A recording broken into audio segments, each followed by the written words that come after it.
আমাদের নামাজ, আমাদের রোজা, আমাদের ইবাদত এগুলোকে মিজানের পাল্লায় উঠালে কোনো ওজনই হবে না। তবে আমাদের একটা কৌশল জানা আছে, আমরা আল্লাহর রহমতের ভিখারি। আমরা সেদিন আগেই গুনার স্বীকৃতি দিয়ে দেব। আমরা বলবো, আল্লাহ তুমি প্রশ্ন করার আগে তোমার একটা কথা বলি, আমারে কিছু জিজ্ঞেস করো না, আমি সব করেছি। এমন কোন পাপ নাই যে পাপ আমারে দিয়ে হয় নাই। তোমার রহমত দিয়ে তুমি জান্নাতে পাঠাবা, তোমার দয়ায় জান্নাতে যেতে চাই, আমল দিয়ে না। পারবেন বলতে? কিয়ামতের দিন আমরা বলবো, আল্লাহ আমার আমল দিয়ে জান্নাত চাই না, আমি তোমার দয়া দিয়ে জান্নাত চাই। তোমার দয়া ছাড়া আমার কোনো উপায় নাই। কারণ আল্লাহ যদি বিচার করে, বাঁচার কারো উপায় নাই। আল্লাহ যদি বলে ফেলেন তুই এটা করলি কেন, ওখানে গেলি কেন, কোরআনে 1000 বার নিষেধ করলাম তারপরেও এই পাপে জড়ালি কেন, এরকম প্রশ্ন ছুড়ে দিলে আমার উত্তর আছে? বাঁচার কোনো উপায় আছে?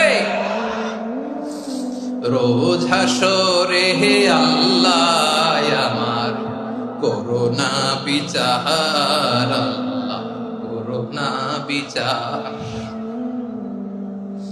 বিচার চাহি না তব দয়া চাই, এ গুনাহগার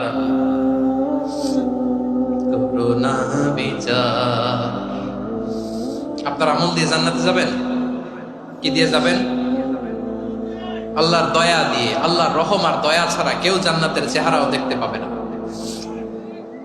আমার প্রিয় ভাইরা, এই দোয়া আল্লাহর কাছে পছন্দনীয় হওয়ার কারণ তিনটা। দোয়ার প্রথম অংশে আছে তাওহীদ, আল্লাহর একত্ববাদের ঘোষণা। এই দোয়ার দ্বিতীয় অংশ আছে তাসবিহ, আল্লাহর প্রশংসা সূচক বাণী। এই দোয়ার 3 নাম্বার অংশ পাপের স্বীকৃতি। তাহলে আমরা সবাই গুনাহগার। আমরা আল্লাহর কাছে পাপের স্বীকৃতি দিয়ে বলবো, ও আল্লাহ ইন্নী কুনতু মিনাজ জালিমিন। আমরা জুলুম করেছি, পাপ করেছি, অন্যায় করেছি, আল্লাহ বুঝতে পারি নাই। শয়তানের ওয়াসওয়াসায় পড়ে, বন্ধুর পাল্লায় পড়ে, নফসের খায়েশ মিটাতে যে আল্লাহ করে ফেলেছি। তুমি গুনাহ না মাফ না করলে আমাদের গুনাহ মাফ করার দ্বিতীয় কেউ নাই। ঠিক কিনা বলেন? এভাবে অনুতপ্ত হয়ে যদি আল্লাহর কাছে দোয়া করেন, দেয়ালে পিঠ থেকে গেছে, কোনো রাস্তা নাই বের হওয়ার, ওই মুহূর্তেও আপনাকে বিপদ থেকে উদ্ধার করবে কে? বিশ্বনবী চরম বিপদে পড়লে 2টা দোয়া পড়তেন। প্রথম হলো এটা, লা ইলাহা ইল্লা আনতা সুবহানাকা ইন্নী কুনতু মিনাজ জালিমিন। এই দোয়াটা আমরা বেশি বেশি পড়ব প্রিয় ভাই। রাজি আছেন? সবাই আওয়াজ করে পড়ুন ইনশাআল্লাহ।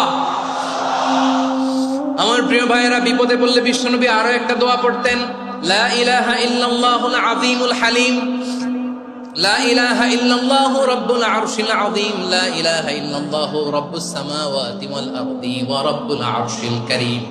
এই যে বললাম, রেকর্ড হয়ে গেছে। এখন তো আর ইনস্ট্যান্ট মুখস্থ না হলো, পরে মুখস্থ করে নেবেন। আল্লাহ ছাড়া কোনো উপাস্য নাই, তিনি সুমহান, মহা সহিষ্ণু। আল্লাহ ছাড়া কোনো উপাস্য নাই, তিনি সুমহান, আরশের অধিপতি। আল্লাহ ছাড়া কোনো উপাস্য নাই, তিনি আকাশের মালিক, জমিনের মালিক, তিনি সুবিশাল, আরশের অধিপতি। সুবহানাল্লাহ পড়েন। এই দোয়াটা কেউ যদি পড়ে যদি এর ওসিলা করে দোয়া করে, তাকে বিপদ থেকে মুক্তি দেয় কে? মনে থাকবে আপনাদের? তাহলে বিপদের প্রথম ধাক্কায় কি যেন পড়তে হয়? ইন্না লিল্লাহ। তারপরে কি বলে আল্লাহর কাছে নিজেকে সঁপে দিতে হয়? দেয়ালে পিঠ থেকে গেলে, লা ইলাহা ইল্লা আনতা সুবহানাকা ইন্নী কুনতু মিনাজ জালিমিন।